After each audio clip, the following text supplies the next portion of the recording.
So today we are going to start what in the session integrations, which are pretty much important. इसका basic meaning समझा करके direct फॉर्मूले करेंगे. So integration word is made up of integrate, to integrate. Integrate का मतलब होता है add करना, जोड़ना किसी भी चीज को. ठीक है. सो किस तरीके से जोड़ना, तो इंटीग्रेशन वर्ड जो मैथ्स का वर्ड है, इसका पहले देख लेते हैं सिंबल क्या होता है. तो सिंबल इस तरह का होता है, ये एस है और इसको एस को ऊपर से भी पकड़ लो और नीचे से भी पकड़ लो, खींच डालो, तो वो जो सिंबल नजर आया आपको, ठीक है, वो सिंबल है किसका, इंटीग्रेशन का. यहां से पकड़ के ऊपर खींच दो और यहां से पकड़ के नीचे खींच दो, तो ये जो सिंबल बना, ठीक, इस तरह का, यही सिंबल किसका है, इंटीग्रेशन का. ठीक है. इस इंटीग्रेशन का मतलब है ऐड करना. किस तरह का ऐड करना, कंटिन्यूअस एडिशन. कंटिन्यूअस एडिशन कैसे होता है, आपने ले ली, मान लो खीरा ककड़ी ले ली, है ना, गाजर ले लिया, मूली ले ली, अनियन ले लिया, कुछ भी ले लिया, और आपने नाइफ लिया. अब जैसे ककड़ी, उसको टक टक टक टक टक टक टक ऐसे काटते गए. ठीक है. कंटिन्यूएशन के अंदर उसमें से एक भी स्लाइस आपने बाहर नहीं निकाली, इस तरह से आपने इनको कट कर दिया कंटिन्यूएशन के अंदर, और उनको हल्का सा जैसे कट करने के बाद बस हल्का सा ऐसे फैला दिया, तो आपको दिख रहा है कि हाँ टूट चुके हैं. और इनको वापस अगर मैं ऐड कर दूं तो वो वापस एक साथ जुड़ रहे हैं. तो इस तरह की कंटिन्यूअस एडिशन को बोलते हैं क्या, इंटीग्रेशन. जबकि एक होता है डिस्क्रीट एडिशन, जैसे एक टुकड़ा इतना सा ले लिया, एक टुकड़ा ये ले लिया, ये टुकड़ा कहीं यहाँ पड़ा हुआ है, इसको यहाँ उठा के ऐड कर दिया, इसको यहाँ उठा करके ऐड कर दिया. तो ऐसे अलग अलग ऐड करना, और उनके बीच की कुछ चीजें गायब हो रखी हो तो भी उनको ऐड कर देना. ठीक है. जैसे अभी ये पेन है और ये इससे कैप है, इसको मैंने पीछे ऐड कर दिया, तो this is not continuous addition. ये क्या है, डिस्क्रीट एडिशन. मैंने ऐड तो कर दिया, ठीक है, किसी, लेकिन एडिशन डिस्क्रीट में भी कोई पर्टिकुलर फॉर्मेट चलता है. जैसे 1 + 2 + 3. अगर केवल मैं बोल रहा हूं 1 को 2 के साथ ऐड कर रहा हूं, तो जो आंसर 3 बन रहा है, उसमें मैंने सिर्फ 1 को ऐड किया, 2 को ऐड किया, या 1 + 2 + 3 + 4 + 5 + 6, ये कहला रहे हैं डिस्क्रीट एडिशन. इवन फिर भी समझ में नहीं आया, 2, 5, 8, 11, तो ध्यान से देखो, इनमें भी एक पैटर्न जो सेट हो रहा है, लेकिन इनके बीच के कुछ वर्डिंग्स गायब है, यानी कि ये कंटिन्यूअस एडिशन नहीं. अगर आपको इसमें कंफ्यूजन हो 1 2 3 4 5 में, तो आप इसको समझ लो कि 2 में 5, 5 में 8, 8 में 11, 11 के अंदर 14, फिर इस तरीके से हम ऐड किए जा रहे हैं. तो ये एक फॉर्मेट दिख रहा है जिसके अंदर 3 3 का गैप है, लेकिन ये 2 के बाद क्या गायब है, 3 और 4 गायब है. 5 के बाद क्या गायब है, 6 और 7 गायब है. तो ये जो एडिशन हुआ, ये फॉर्मेट को तो फॉलो कर रहा है, लेकिन कंटिन्यूअस नहीं है, इसलिए ऐसे एडिशंस को बोलते हैं डिस्क्रीट एडिशन. और ऐसे एडिशंस के लिए सिंबल यूज करते हैं सिग्मा. ठीक है. और इसी को दूसरा क्या वर्ड यूज करते हैं, समेशन, सम करना. ठीक है, समेशन. लेकिन अब इसी को समझ लो, अगर इसको मैं ले लूं 1 2 3 4 5 और 1 से 2 के बीच में जितने भी नंबर्स आते हैं, आपने 10th क्लास के अंदर पढ़े हैं नंबर सिस्टम के अंदर, है ना, यूक्लिड डिवीजन लेमा से पहले जो नंबर सिस्टम होता था, है ना, तो उसके अंदर आपने देखा होगा कि 1 से 2 के बीच में how many numbers are residing, infinite numbers. 1 और 2 इंटीजर के बीच में कितने नंबर्स रिजाइड करते हैं, real numbers, infinite real numbers आते हैं. तो ये सब कुछ इंक्लूड कर लिया मैंने. तो इन सबको इंक्लूड करते हुए अगर मैं इनका एडिशन कर रहा हूं, तो इसको बोलेंगे कंटिन्यूअस एडिशन, और इस एडिशन के लिए यूज करेंगे सिंबल इंटीग्रेशन का, ये वाला. ठीक. सो इसके ऊपर कुछ फॉर्मूला है. Integration is just the opposite process of differentiation. क्यों है अपोजिट प्रोसेस? डिफरेंशिएशन में we break the thing into smaller units. ठीक है. वैसे जैसे भी मैंने बताया, खीरा ककड़ी ले लो, गाजर मूली ले लो, उसको cut cut cut cut cut cut cut cut cut cut cut cut, तो हर एक पार्ट जो बहुत स्मॉल यूनिट्स में, जैसे चिप्स बनाते हैं, वो जो एक कंटिन्यूएशन के अंदर जो स्लाइस आ रही है, वो क्या हो गई, डिफरेंशिएट हो गई, टूट गई. किसमें टूट गई, स्मॉल पार्ट्स में. उन्हीं स्मॉल पार्ट्स को वापस से रीजॉइन कर दें, तो वो क्या कहला रहा है, इंटीग्रेशन प्रोसेस कहला रहा है। तो integration is the reverse process और अपोजिट प्रोसेस ऑफ डिफरेंशिएशन। तो इसके फॉर्मूले भी उसी तरीके से कुछ चलते हैं। अभी पीएचडी नहीं करेंगे कि क्यों आया कैसे आया, जो मैं फॉर्मूले लिखूंगा वो डायरेक्टली याद करने। फर्स्ट फॉर्मूला, अच्छा सिंबल एस तो है ही सही, और लेटर वाइज इसको हम आई इंटीग्रेशन आई यूज करेंगे। तो कैसे यूज करेंगे, इन जनरल सबसे पहले I is equal to integration of f x, और ये जो भी फंक्शन होगा वो जिस वेरिएबल की टर्म्स में चल रहा होगा उस वेरिएबल के रेस्पेक्ट में इसको डिफरेंशिएशन मतलब जो इंटीग्रेट करते हैं, तो ये आता है डीएक्स।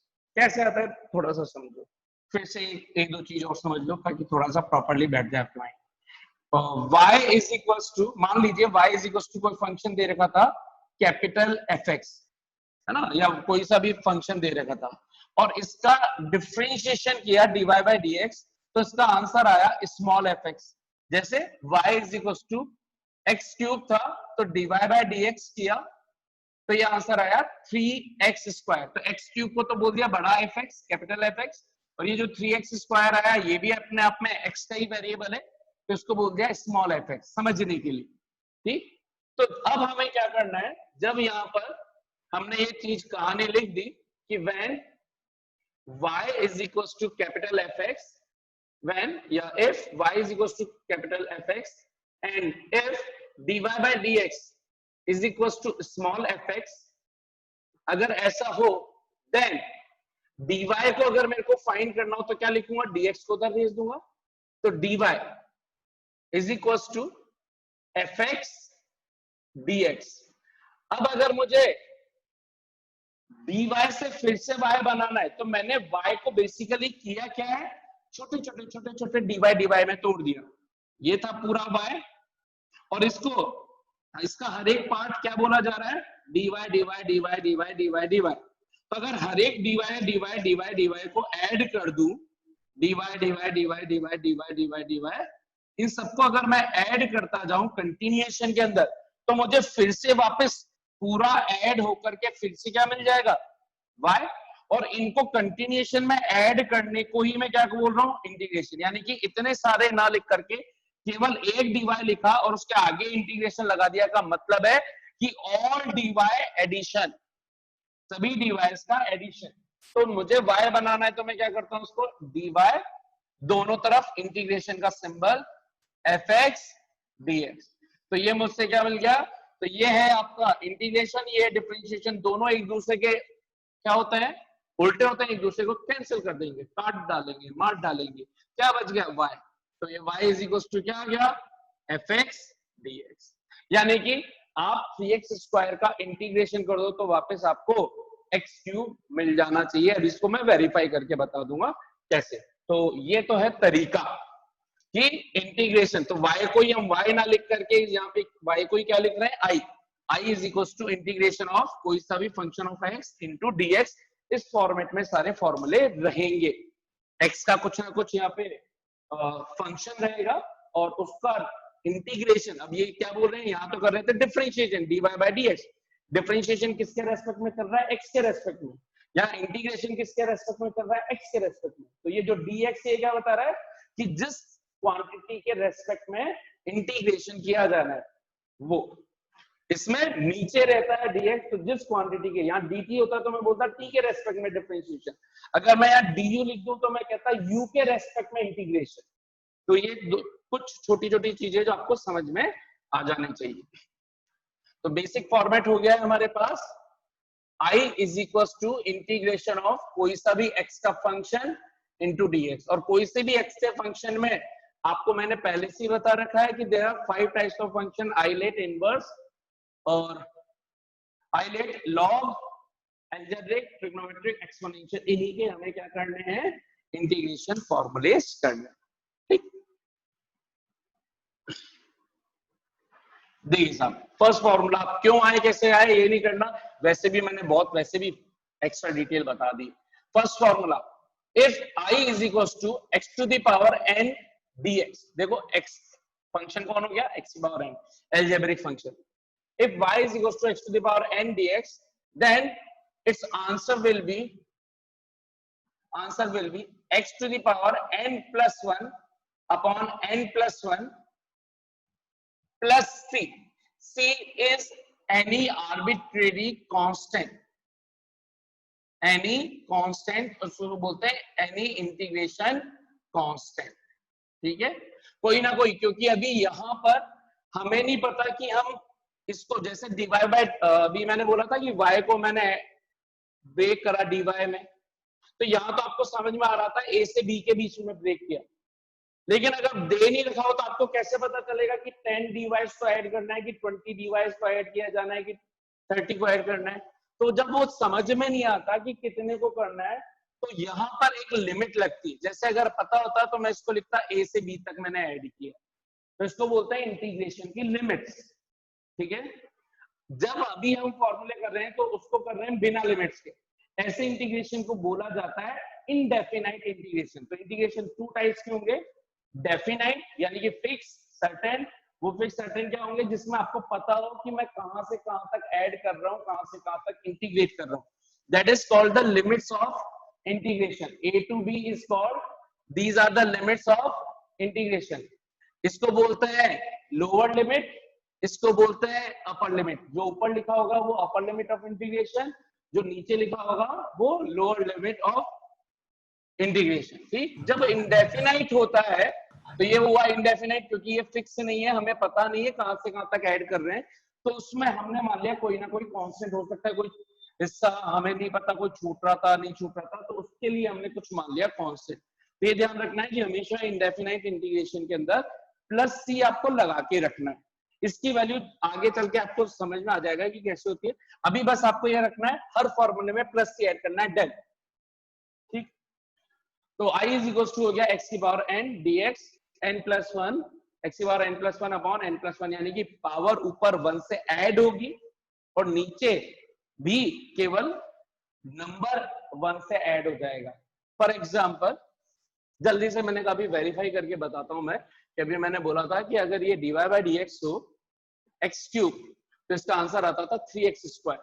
तो फिर किसी ने कहा, मैंने ही कहा 3x स्क्वायर dx दोनों तरफ इंटीग्रेशन कर दें तो वापस आंसर x क्यूब हो जाना चाहिए, तो 3x स्क्वायर dx किया मैंने।